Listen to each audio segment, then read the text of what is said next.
Bismillahirrahmanirrahim. Assalamualaikum warahmatullahi wabarakatuh. Saya Amanda Putul Lestari dengan NIM 22029500038 dari kelas PTKA. Di sini saya akan mempresentasikan terkait dengan tugas mata perkuliahan komunikasi data dengan materi yang berjudul Spread Spectrum. Nah, kemudian ada pun sub pembahasan yang akan saya angkat pada presentasi kali ini meliputi 6 sub pembahasan. Yang pertama terkait dengan pengertian spread spectrum, kemudian yang kedua ada sejarah spread spectrum, terus yang ketiga ada kriteria dari spread spectrum, kemudian yang keempat ada konsep sistem spread spectrum, lalu ada yang kelima yakni keuntungan sistem spread spectrum, dan terakhir adalah klasifikasi spread spectrum.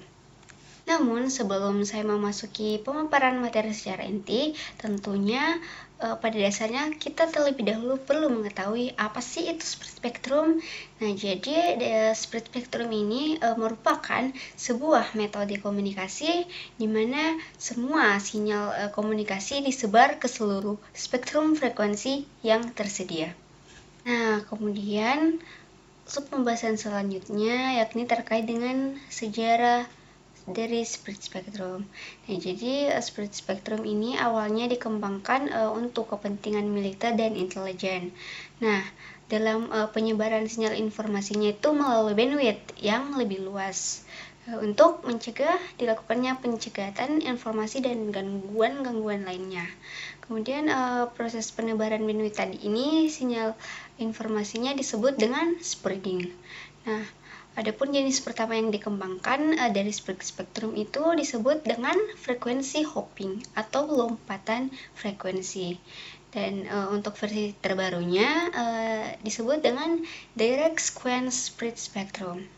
Kemudian selanjutnya ada pun kriteria dari spread spectrum sendiri. Yang pertama adalah sinyal yang dikirimkan menduduki bandwidth yang jauh lebih besar atau lebih lebar daripada bandwidth minimum yang diperlukan untuk mengirimkan sinyal informasi.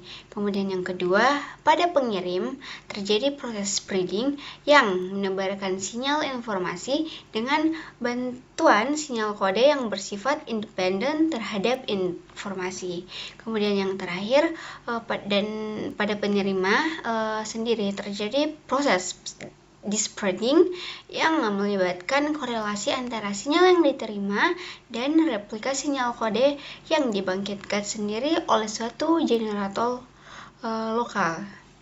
Nah, kemudian di sini ada bahagian terkait dengan konsep sistem spread spectrum, di mana gambar yang terdapat di atas menyajikan gambaran tentang karakteristik kunci beberapa sistem spektrum penyebaran. Nah, di mana yang pertama ada input, di mana input itu dimasukkan ke dalam suatu channel encoder yang kemudian menghasilkan sebuah sinyal analog dengan bandwidth sempit relatif di seputar beberapa frekuensi pusat. Nah, kemudian sinyal ini kemudian dimodulasikan menggunakan deretan digit-digit tidak beraturan yang disebut dengan pseudo-random sequence. Nah, efek dari modulasi ini adalah untuk meningkatkan secara signifikan bandwidth atau yang menyebarkan spektrum sinyal yang ditransmisikan. Kemudian pada ujung penerima, deretan digit ini sama digunakan untuk mendemodulasikan sinyal spektrum penyebaran.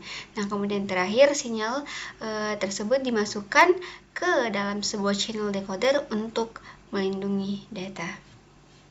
Nah, selanjutnya untuk keuntungan sistem spread spectrum sendiri meliputi 3 poin, yakni yang pertama kerahasiaan terjamin, di mana kerahasiaan terjamin ini artinya keamanan informasi ada pada sinyal spread spectrum, karena format transmisi berupa kode menyebabkan sinyal spread spectrum tidak dapat ditangkap oleh penerima yang tidak dikehendaki, karena penerima tersebut tidak mengetahui pola kode yang digunakan pada pengirim, di mana kemudian kemampuan ini menyebabkan split spektrum banyak digunakan pada bidang militer. Kemudian poin yang kedua yakni mampu menekan intervensi, yang mana kemampuan menekan intervensi ini mendasari penciptaan dan pengembangan sistem split spektrum. Secara garis besarnya kemampuan penekanan terhadap intervensi ini didapatkan karena adanya penebar bandwidth transmisi, di mana pada sistem split spektrum kemampuan mengurangi atau menekan interferensi dan jamming ini terjadi pada proses dispreading. Proses ini dilakukan dengan mengkorelasikan sinyal split spektrum dengan kode PN atau PRG pada penerima, di mana apabila kode PN atau PRG identik dan sipes dengan kode PN atau PRG pengirim, maka proses dispreading tadi terjadi sehingga sinyal transmisi kembali ke bandwidth semula. Kemudian keuntungan yang ketiga yakni daya yang rendah, di mana sinyal yang dikirimkan dapat dioperasikan pada daya yang lebih rendah.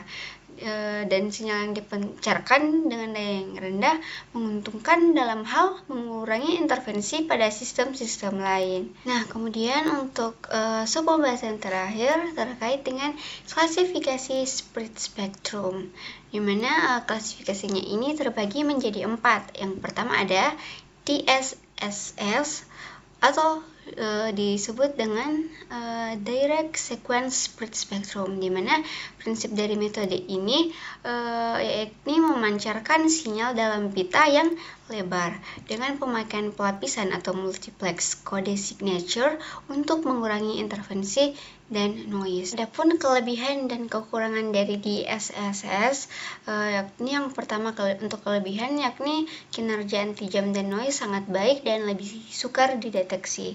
Kemudian untuk kekurangan dari DSSS yakni yang pertama membutuhkan kanal pita lebar dengan distorsi fasa kecil.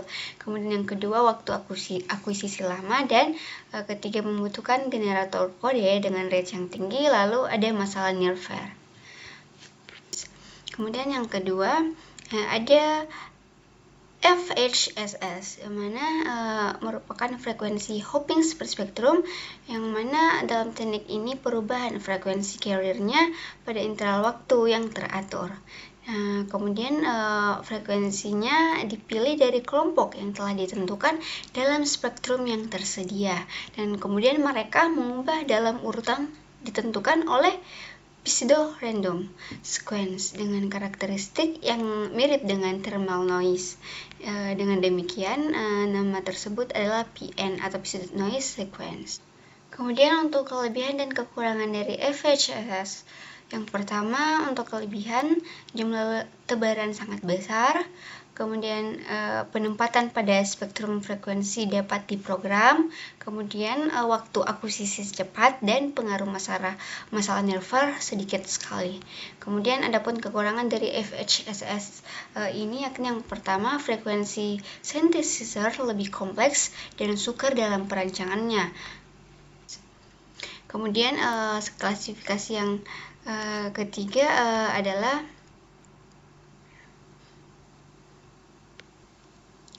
THSS atau Time Hopping Split Spectrum, di mana pada THSS ini prinsip kerjanya hampir sama dengan VHSS.